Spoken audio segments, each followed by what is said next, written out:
Welcome to Barbados. Sun, sand, and sea turtles? Alright folks, let's talk Barbados. This little island paradise wasn't always about pina coladas and beach umbrellas, you know.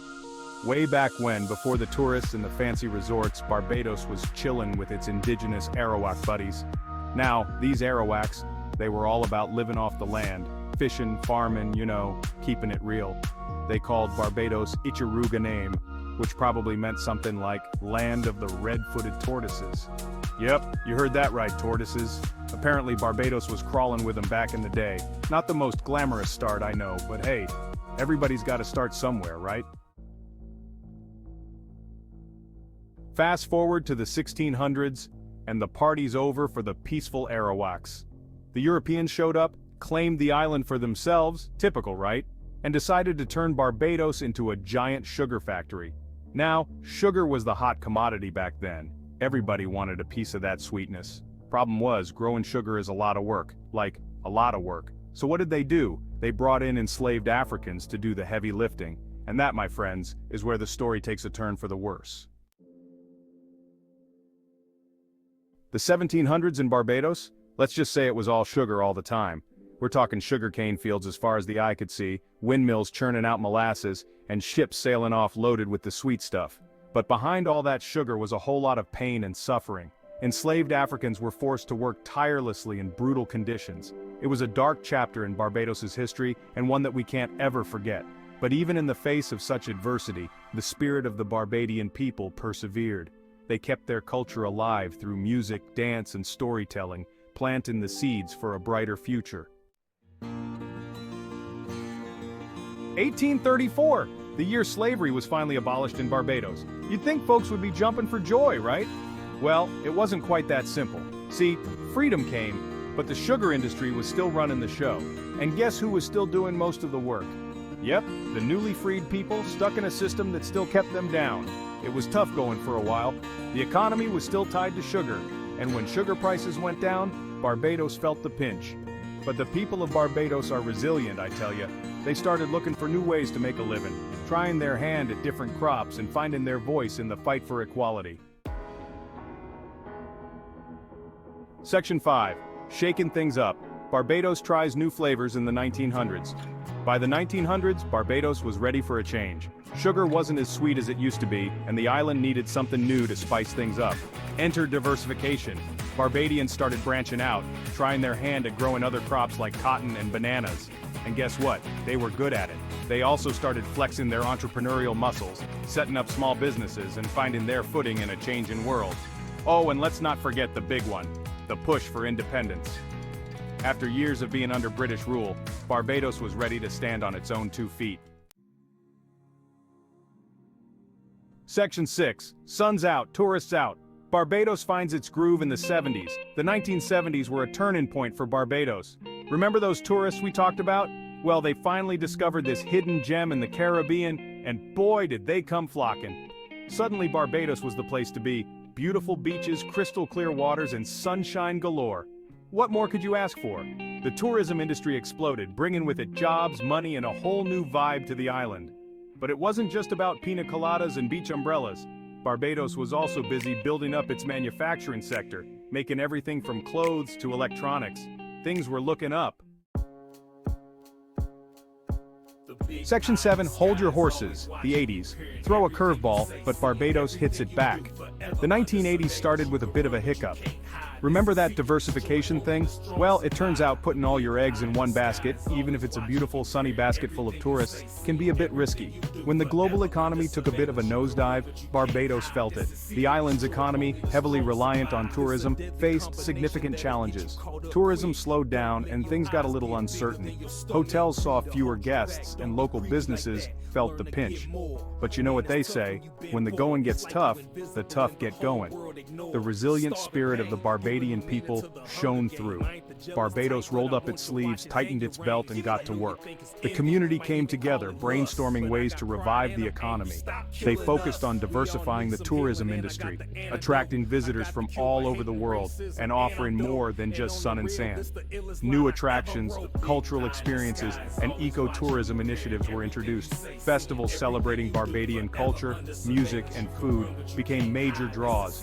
Ecotourism, highlighting the island's natural beauty, also gained popularity. By broadening their appeal, Barbados not only weathered the storm, but emerged stronger, proving that with determination and creativity, any challenge can be overcome. Section 8 Suits and Briefcases. Barbados gets down to business in the 90s.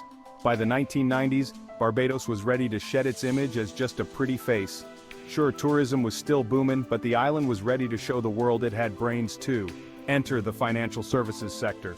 Barbados became a hub for international business, attracting companies with its stable economy and favorable tax policies. It was like Wall Street in paradise.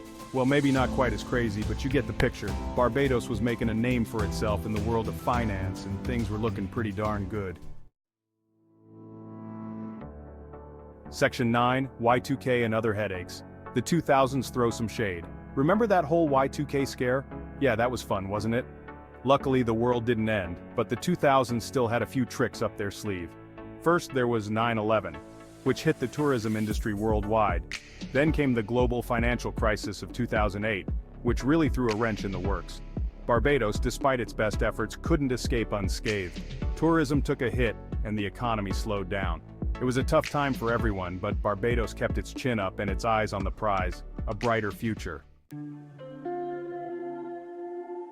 Section 10 Scrappy and Strong. Barbados tackles debt and disasters in the 2010s. The 2010s were a bit of a roller coaster ride for Barbados, filled with highs and lows that tested the resilience of this small island nation. On the one hand, the economy was slowly but surely recovering from the global financial crisis that had hit hard in the late 2000s. Tourism, a major pillar of the economy, was picking up again, bringing in much-needed revenue. New industries like renewable energy were starting to emerge, offering hope for a more sustainable future. But on the other hand, Barbados was grappling with a hefty national debt that seemed to loom over every financial decision. It's like trying to run a marathon with a backpack full of rocks, not easy.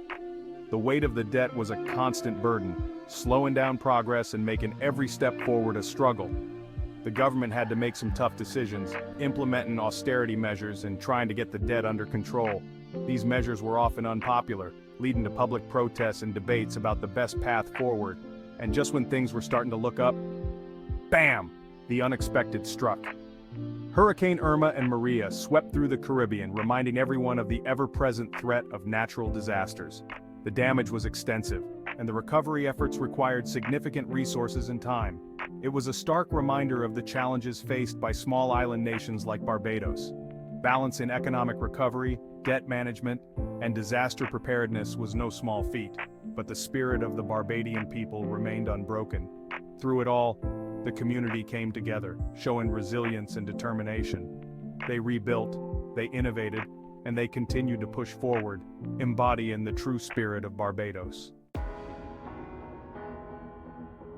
Section 11, Pandemic Panic, but Barbados keeps its chin up. Well folks, just when we thought we'd seen it all, 2020 decided to throw us a curveball the size of a global pandemic. COVID-19 hit the world like a ton of bricks, and Barbados, with its heavy reliance on tourism, felt the impact immediately. Borders closed, flights were grounded, and those once bustling beaches were eerily empty. It was a tough time for everyone, but true to form, Barbados faced the challenge head-on. They implemented strict health protocols, ramped up testing and contact tracing, and focused on keeping their people safe. They knew that getting the virus under control was the key to getting the economy back on track. Section 12. The future's so bright we gotta wear shades. Barbados looks ahead. So, where does Barbados go from here? This question is on the minds of many as the island nation stands at a crossroads. Well, if history has taught us anything, it's that this little island is a fighter. From its days as a sugar plantation colony to its modern-day independence, Barbados has always shown resilience. It's weathered storms, both literal and figurative, and come out the other side stronger and more resilient. The people of Barbados have rebuilt time and time again, showing an unbreakable spirit. Barbados is looking to the future with optimism. The island is not just resting on its laurels but is actively planning for a brighter tomorrow. They're invested in renewable energy, harnessing the power of the sun and wind to create a sustainable future. Diversifying their economy even further, moving beyond traditional sectors to embrace new opportunities in technology and innovation, and finding new and innovative ways to attract visitors. From ecotourism to cultural festivals, Barbados is making sure there's something for everyone. They know that the world is changing and they're determined to change with it. Adaptability is key, and Barbados is ready to meet the future head-on. So, the next time you're thinking about a vacation, remember Barbados. It's a destination that offers more than just beautiful beaches. It's more than just a pretty face. It's an island with a rich history, a vibrant culture, and a whole lot of heart. Whether you're looking for adventure, relaxation, or a bit of both, Barbados has it all.